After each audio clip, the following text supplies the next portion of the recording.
Estamos vivendo em tempos cada vez mais turbulentos, onde a rebeldia, a insubordinação e a formação de grupos contrários à ordem estabelecida tem se multiplicado, e com o avanço das redes sociais, com a popularização das redes sociais, isso tornou ainda mais evidente. E há pouco mais de um mês houve eleições no Brasil, e já faz quase um mês que houve o segundo turno, e talvez o Brasil tenha passado pela campanha eleitoral mais turbulenta, mais tumultuada da história do nosso país, com um grupo se voltando contra outro assim, de uma maneira muito feroz, muito terrível, e pessoas de um grupo odiando outro grupo, enfim. E o grupo que perdeu prega, muitos desse grupo que perdeu pregam a desobediência civil, aquela frase que já virou clichê: fulano de tal não me representa. Enfim, praticamente o que tem ocorrido na sociedade de todo mundo ao longo da história, que é a classe menos favorecida revoltar-se contra a classe dominante. E aí essa tem sido a dúvida de muitas pessoas: como proceder nesse caso, especialmente dos cristãos.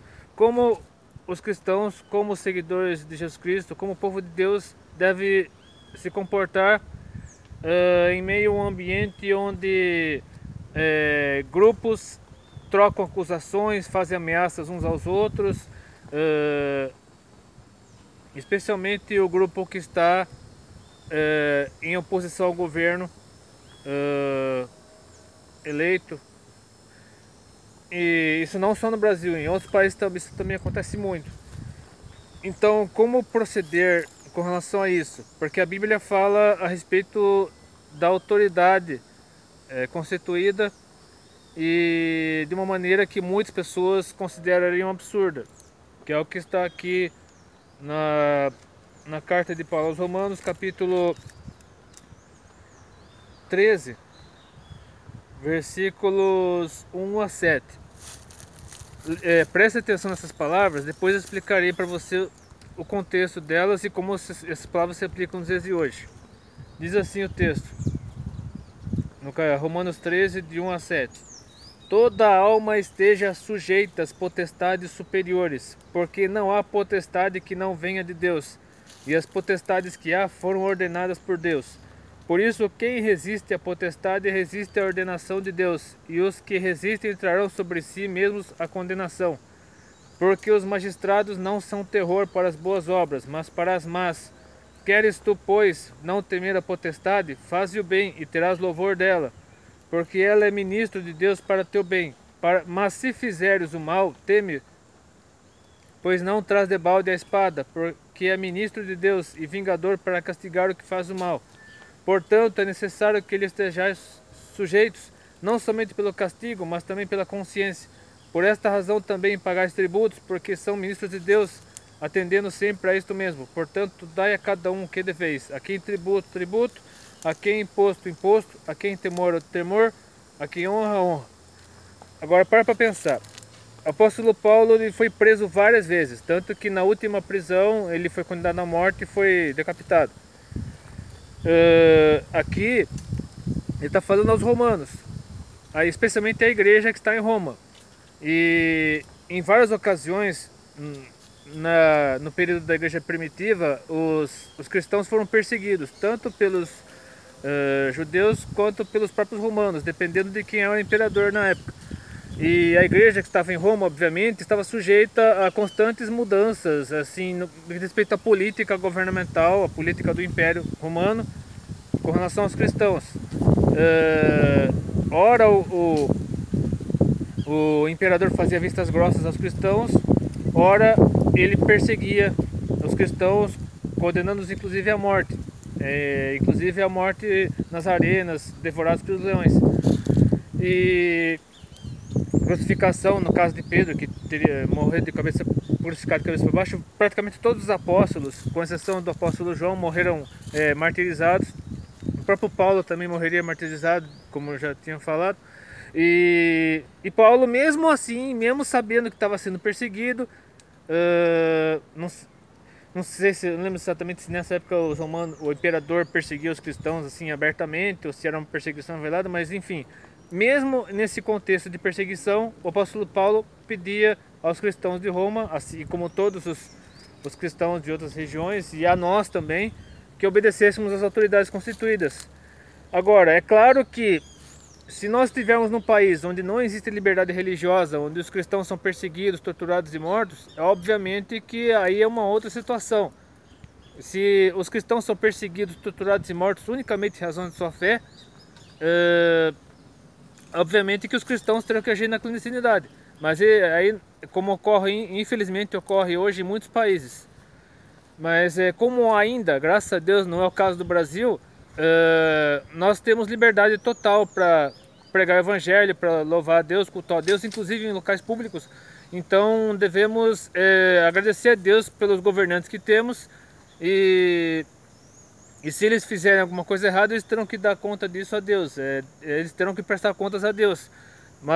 Mas enquanto eles estiverem no governo, devemos orar por eles. Se eles não forem convertidos, devemos orar pela conversão deles, ou pelo menos que Deus esteja sobre os governantes para que eles dirijam nosso país, nosso estado, nosso município, enfim, o local onde nós estivermos, que haja paz, que haja harmonia.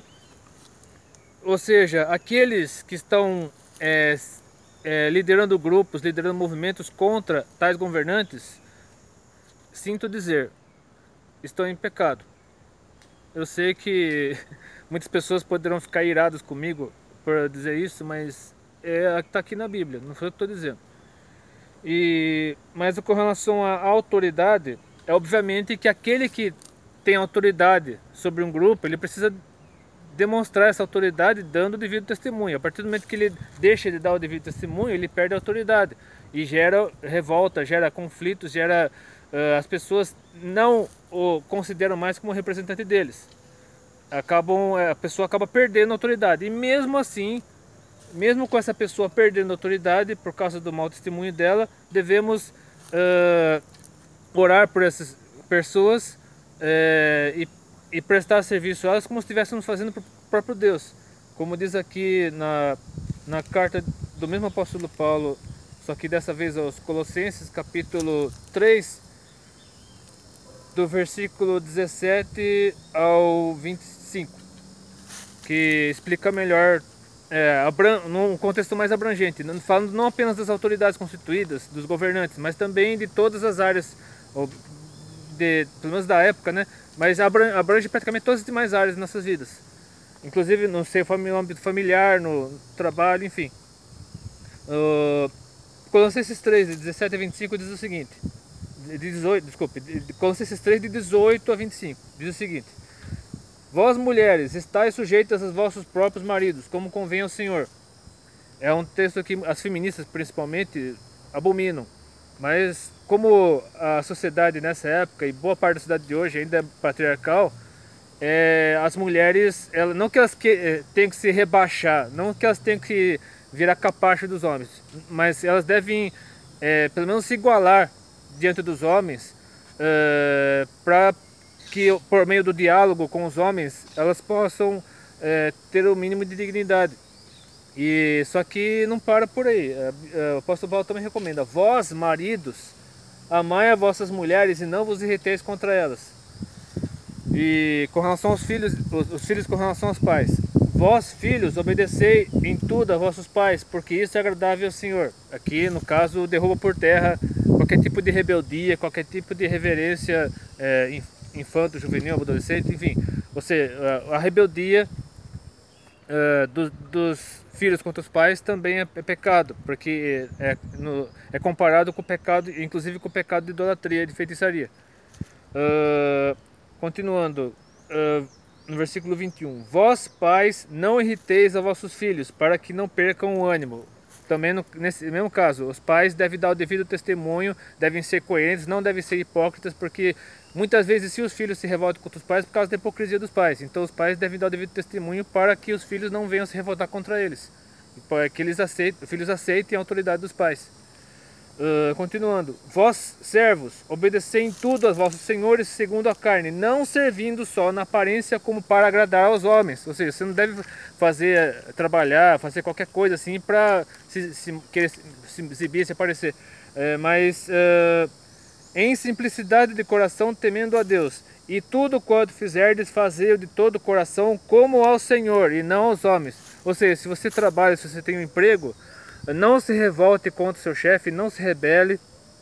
É claro que você pode e deve reivindicar melhorias, mas tudo na base do diálogo, tudo na base do entendimento, sem revoltas, sem greve, sem nada assim que possa causar tumulto na sua empresa, na empresa que você trabalha, que cause uma comoção social, um distúrbio, algum tipo de transtorno para você mesmo e para as pessoas que dependem do seu trabalho, para os clientes da empresa onde você trabalha, enfim, tudo tem que haver diálogo para tudo, inclusive nesses momentos. O diálogo sempre ajuda e muito, sempre foi a melhor opção. E aí continuando no versículo 24, sabendo que recebereis do Senhor o galardão da herança, porque a Cristo o Senhor servis. Ou seja, quando você trabalha, faz qualquer coisa, aparentemente você está servindo a pessoa para que você trabalha, mas na verdade você está servindo a Cristo, a Jesus Cristo. E no versículo 25, encerrando, diz assim: mas quem fizer agravo receberá o agravo que fizer, pois não há acepção de pessoas. Ou seja, se a pessoa, no caso o chefe, ou seja qual autoridade for, fizer alguma coisa errada, Deus dará devida punição a essa pessoa. Ou seja, devemos fazer tudo que temos que fazer, seja mulheres, maridos, pais, filhos, servos, senhores, enfim, da maneira correta, de acordo com a vontade de Deus. Aqueles que estiverem sob alguma autoridade devem servir a essa autoridade como se estivesse servindo a Deus. E toda autoridade, pessoa que é revestida de autoridade, deve exercer sua liderança, exercer sua autoridade de uma maneira justa, equilibrada, de acordo com a vontade de Deus. Porque se agir errado, se fizer qualquer coisa errada, se agir com incoerência, com hipocrisia, com desonestidade, Deus pedirá conta de tudo isso e punirá essa pessoa pelo que ela fizer de errado. Enfim, esse vídeo foi apenas para demonstrar que a autoridade deve ser executada com responsabilidade, claro, mas quem é submetido à autoridade deve agir de acordo com a vontade de Deus, com submissão, porque esses dias eu ouvi uma definição da palavra submissão que eu ainda não conhecia, que era estar debaixo de uma missão. Submissão significa, etimologicamente, estar debaixo de uma missão. Ou seja, você recebeu uma missão. Enquanto estivermos nesse mundo, devemos servir as pessoas que estão ao nosso redor, servimos uns aos outros como irmãos e servimos inclusive as pessoas para as quais trabalhamos, para as quais pagamos impostos, enfim, tudo esperando que a recompensa vir do Senhor. E se a pessoa a quem prestamos serviços, a quem servimos de uma maneira ou de outra estiver agindo mal, Deus dará a essa pessoa devida punição. Então, que Deus possa orientar a sua vida, dirigir sua vida em tudo. Se você gostou desse vídeo, curta, compartilhe, se não for isso, inscreva-se no meu canal, que Deus abençoe. E até depende, se quiser.